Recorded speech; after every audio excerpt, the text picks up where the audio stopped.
Now we're going to walk through how to take successful notes. So on this graphic, we are going to have 5 different kind of steps that will help you prepare and be ready to take notes so that way you can use these notes during your learning.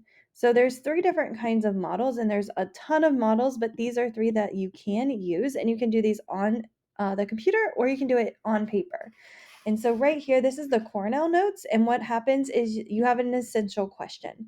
So whenever you want to take notes, it's really important to write that essential question. What is the purpose for you taking notes? Why or what question are you kind of answering using the notes that you have? Once you have that essential question, you're going to write that right here.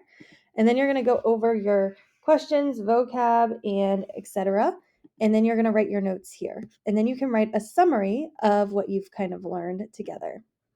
The next type of note is these collision notes. So what you're going to do is you're going to kind of have 3 different categories, and you're going to kind of compare different information that comes in and place them in these boxes. Okay, again, your essential question could go right here, your title could go here. So you're just going to kind of quickly jot down different notes. This one's a really good one as well. It's the web graphic organizer. So it's kind of like a spider web, and you're going to put maybe your essential question here, and then you can draw, write, whatever you feel comfortable doing off to the side. So that's step 1. You're going to, again, pick what format's going to be best, and you're going to start taking notes in that format and answering that essential question. Step 2, after you take your notes, you are going to then process. So think about your notes within 24 hours.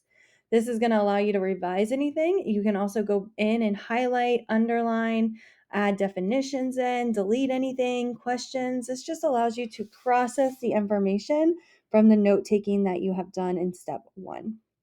Step 3 is connecting your thinking. So now that you've had these notes, think beyond the notes. What connections can you make? What prior knowledge can you use?